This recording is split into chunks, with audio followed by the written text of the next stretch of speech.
Kenapa orang beli benda ini? Dimana sebenarnya benda ini mahal kan ya? Banyak alternatifnya lebih murah. Dibilang ikonik juga kagak. Karena yang bikin ikonik juga udah kagak ada di sana. Rest in peace. Pas zamannya ini, gue setuju banget. Ini tuh ikonik banget.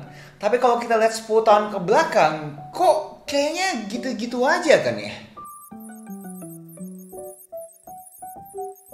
Kayaknya gitu-gitu aja kan, kagak ada perubahan yang signifikan. Tapi uniknya orang-orang masih beli. Yup, gue lagi ngomongin iPhone. Dimana kemarin ini baru aja keluar iPhone 15, semua orang di internet ngatain Apple, dibilang Apple udah kagak ada inovasi, masa baru sekarang implementasiin USB-C port. Sampah. Sampah banget. Sampah banget. Tapi uniknya, masih sold out. Kalau kalian beli sekarang, di reportase baru dapat 2 bulan kemudian. So itu yang gue pengen bahas hari ini. Apple. Mereka tuh sebenarnya ngelakuin apa sih? Jualan barangnya sama setiap tahunnya, terus aja sold out. Inovasi apa yang mereka lakukan yang kita kagak tahu?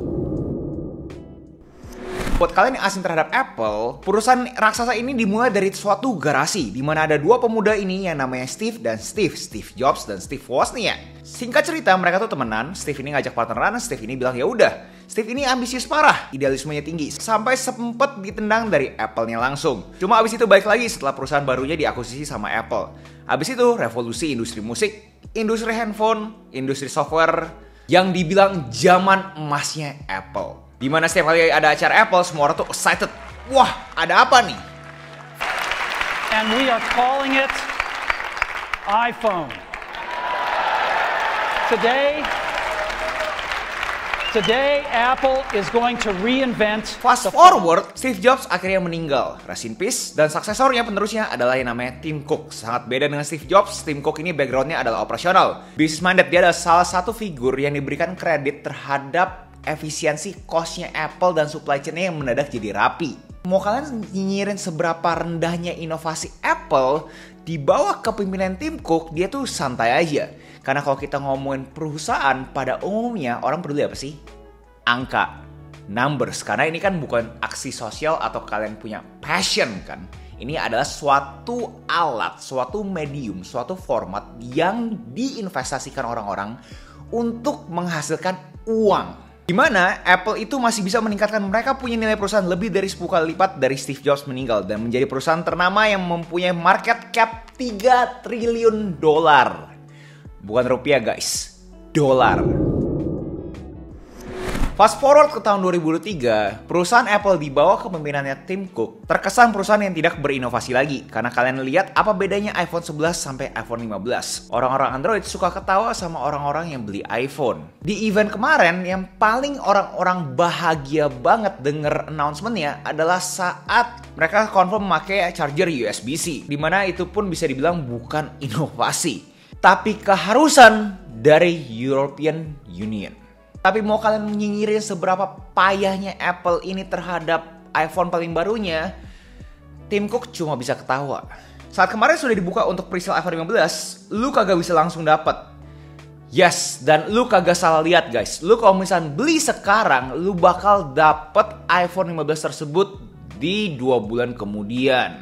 Benar, November. Sebegitu ekstrimnya guys. Dan ada juga reportase Apple iPhone 15 ini akan memecahkan rekor. Karena ada 250 juta iPhone di reportase masih belum di-upgrade dari 4 tahun lalu. Kalian bayangin kalau beneran reportase ini benar, ada 250 juta orang yang masih pakai iPhone X atau iPhone 11 dan mendadak upgrade ke iPhone 15 guys.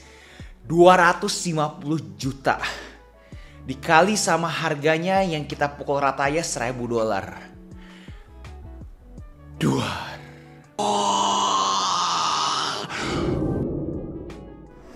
Mungkin sampai sini pasti ada yang bingung, kenapa sih orang itu mau beli Apple? Padahal kan cuma gitu-gitu doang. Buat kalian yang bingung, kagak usah bingung. Itu namanya brand equity. Orang tuh pengen terasosiasikan dengan brand Apple. Apakah Apple bisa bikin lebih murah? Jelasnya bisa aja. Karena kalau misalkan kalian kagak tahu, Apple itu bill of materialnya yang orang pada umumnya bilang BOM, B-O-M, itu hanya $400. Tapi mereka bisa jual di harga $1.000. Jadi kurang lebih marginnya itu bisa sampai 50-60%. gross margin. Apakah artinya mereka bisa bikin lebih murah? Jelasnya bisa aja. Kenapa kagak? Tapi apa fungsi mereka bikin lebih murah? Apakah hanya untuk biar lebih kompetitif? Dan gue yakin Tim Cook saat nimbang harga-harga ini, mereka pikir kalau misalnya gue bisa menaikkan status sosial dengan handphonenya gue, jelasnya mendingan gue naikin status sosial. Jadi yang dijual bukan cuma handphonenya yang harusnya harga modalnya hanya $400, tapi yang dijual lagi, markupnya dia jadi $1.000 itu yang dijual. Dan ini yang dibilang oleh salah satu pakar marketing di Amerika Serikat yang namanya Seth Godin. Apple promise when you pay extra for a smartphone that is demonstrably not better than the alternative that another company makes. How do they get you to wait in line? Well, what they're saying is, for people who in some small way define their status among their peers by the device that they use, who will get pleasure out of being able to demonstrate to their peers that they have the resources to get the latest one, we have the latest one. Get in line if you want one. That is Tim Cook's entire business model. That's not what Steve Jobs' business model was, but that's Tim Cook's one, which is they're selling a luxury good which raises the status of insiders and is of no interest whatsoever to people who don't get the joke. Yep, Apple itu bukan cuma jualan smartphone di bawah kepemimpinannya Tim Cook. Apple itu jualan status. Di dunia teknologi ada yang namanya The Innovator's Dilemmas, di mana semua produk teknologi mengikuti grafik seperti ini. Pertama kali launching, abis itu akan ada satu titik di mana semua akan eksponensial. Lalu akan ada satu titik lagi di mana customer akan mulai bosen. Market sudah mulai mature dan pindah ke teknologi baru. Apple sebagai perusahaan raksasa tidak mempunyai kepentingan untuk berinovasi di existing produknya. Terutama dengan background CEO-nya yang sekarang lebih condong ke operasional. Mendingan fokus ke apa yang sudah pasti-pasti aja. Dan buat kalian yang ngatain Apple kagak bisa inovasi, emang siapa sih yang inovasi? Huawei. Oke nih keren, tapi kapan gue butuh main handphone sambil berenang? Nothing phone.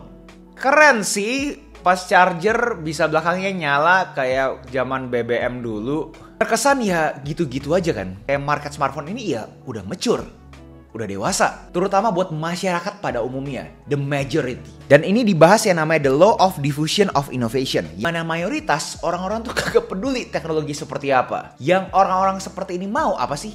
Something that just works. Pokoknya pastiin ini barang bisa dipakai. Dan Apple jago memberikan impresi itu. UI UX-nya paling bagus, color science juga paling menarik di antara semua smartphone lainnya.